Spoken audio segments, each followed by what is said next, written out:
ઈશ્વાંકુ વંશમાં ખટવાંગ નામના એક રાજા થઈ ગયા. એક વખત દેવાસુર સંગ્રામ થયો. દેવો અને અસુરો વચ્ચેનું યુદ્ધ થયું. ખટવાંગ રાજા દેવતાઓને મદદ કરવા માટે એ યુદ્ધમાં ગયા અને ખટવાંગ રાજાની મદદને કારણે એ યુદ્ધ દેવતાઓ જીતી ગયા. યુદ્ધ પૂરું થયું. દેવતાઓ બહુ રાજી થયા અને પછી દેવતાઓ ખટવાંગ રાજાને એવું કહે છે કે તમારે જે જોઈએ એ વરદાન અમારી પાસે માંગો, તમને જે ઈચ્છા હોય એ અમારી પાસે માંગો, કારણ કે તમે અમને મદદ કરી છે.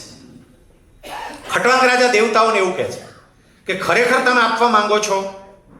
દેવતાઓ કે હા, જે જોઈએ એ માંગો.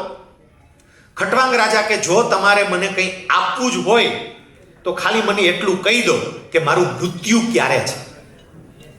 દેવતાઓએ કહ્યું કે માફ કરજો, પણ આ વાત કહી શકાય તેમ નથી. બીજું તમારે જે જોઈતું હોય એ માંગો. ખટવાંગ રાજાએ એવું કહ્યું તો મારે બીજું કશું જોઈતું નથી. જો કહી શકો તો માત્ર મારું મૃત્યુ ક્યારે છે એટલું કહો, બાકી કંઈ જોતું નથી. દેવતાઓને એવું લાગ્યું કે આ આપણું અપમાન છે અને એટલે દેવતાઓએ જેમની પાસે આ ડિપાર્ટમેન્ટ હશે એમની પાસેથી માહિતી મેળવી અને ખટવાંગ રાજાને માહિતી આપી. માત્ર 2 ઘડી પછી તમારું મૃત્યુ છે.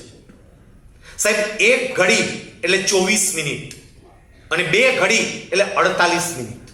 માત્ર 48 મિનિટ પછી તમારું મૃત્યુ છે. ખટવાંગ રાજાને પોતાના મૃત્યુની ખબર પડી ગઈ.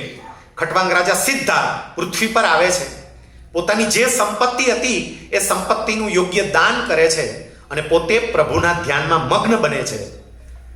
દ્વિતીય સ્કંદ એવું કહે છે કે ખટવાંગ રાજાએ માત્ર 2 ઘડીમાં પોતાના આત્માનું કલ્યાણ કર્યું, મોક્ષ કર્યો. સાહેબ, આ દ્વિતીય સ્કંદ આપણને શું સમજાવે છે? દ્વિતીય સ્કંદ આપણને સુખનું સરનામું આપતા એવું કહે છે કે તમારી સંપત્તિ અને તમારો સમય એનો વિવેકપૂર્ણ ઉપયોગ કરતા શીખજો. જો સુખી થવું હોય તો મારી સંપત્તિનો મારે વિવેકપૂર્ણ ઉપયોગ કરવો પડે.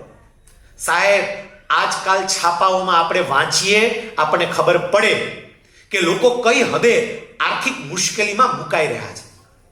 મારી સંપત્તિની જાળવણી કરવી એ બહુ જરૂરી છે. હું અહીંયા તમને 2 બાબતો કહીશ. નંબર 1, પહેલી વાત તો એ કે હું જે કંઈ પણ કમાઉં ને એમાંથી બચત કરવાની ટેવ પાડું.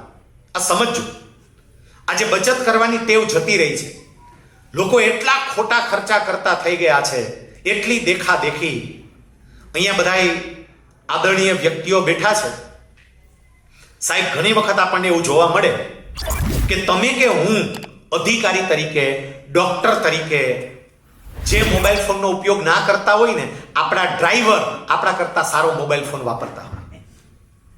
મારે જરા વિચારવું પડે કે મારી જેટલી ક્ષમતા હોય એટલો ખર્ચો જ મારે કરાય, એથી વિશેષ ખર્ચો ના કરાય. આપણા વડવાઓએ આપણને ગુજરાતી કહેવત દ્વારા પણ આ સમજાવ્યું છે કે જેવડી પછેડી હોય એવડી સોળ તણાય.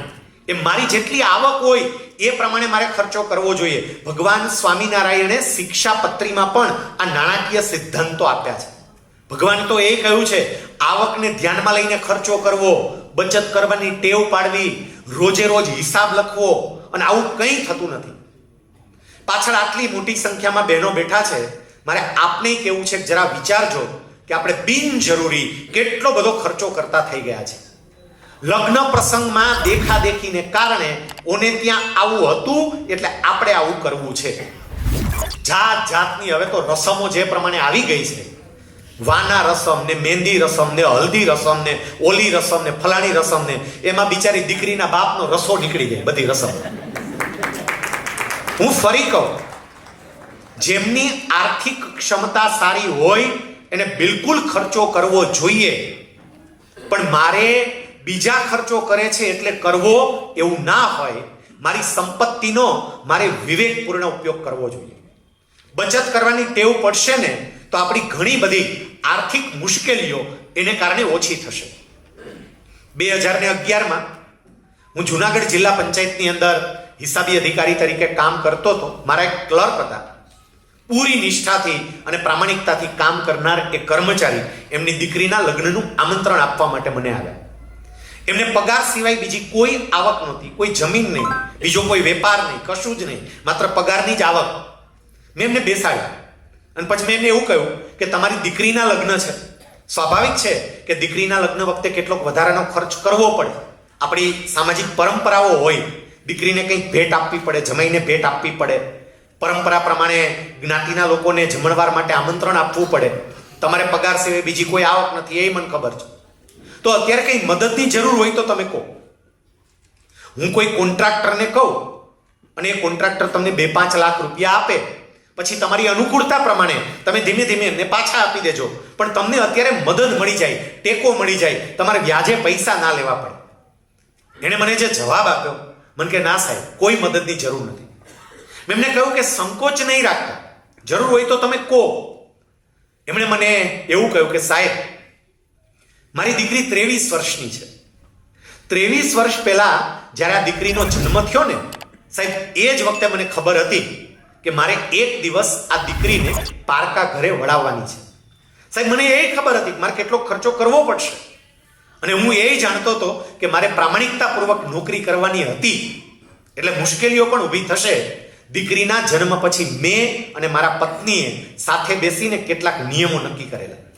અમે નક્કી કર્યું કે બાકીના લોકો કદાચ મહિનામાં 1 વાર બહાર જમવા માટે જતા હશે, મહિનામાં 2 વાર બહાર જમવા માટે જતા હશે, આપણે 2 મહિને 1 વાર જશું, થોડી બચત કરશું.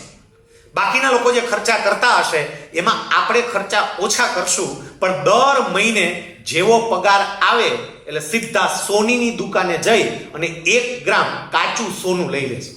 ઘરેણું નહીં, ઘડાઈનો ખર્ચ લાગે. દર મહિને 1 ગ્રામ કાચું સોનું લઈ લેવું.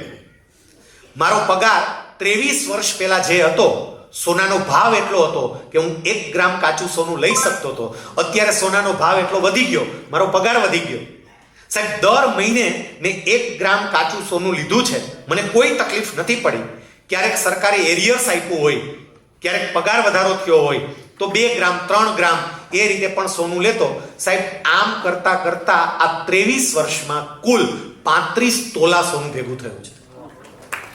એમાં 15 તોલા મારી દીકરી અને જમાઈને ઘરેણા રૂપે હું ભેટમાં આપવાનો છું, અને બાકીના 20 તોલામાંથી મારા લગ્નનો બધો જ ખર્ચ એ નીકળી જશે. મને કોઈની મદદની જરૂર નથી અને મારે બોજો કરવાની પણ જરૂર નથી. બચત કરવાની ટેવ આપણને શું આપે એ આ સમજાય. એટલે બચતની ટેવ પાડજો. કેટલાક લોકો હજી જૂની ઘરડ એમનેમ પકડીને રાખે. મૂકો, સમય બદલાનો. હવે એ સમય નથી, સમય બદલાઈ ગયો. મારે કેટલીક બાબતો હવે મૂકવી પડે, અને તો જ મારી નવી જનરેશન સાથે હું તાલમેલ સાધી શકું.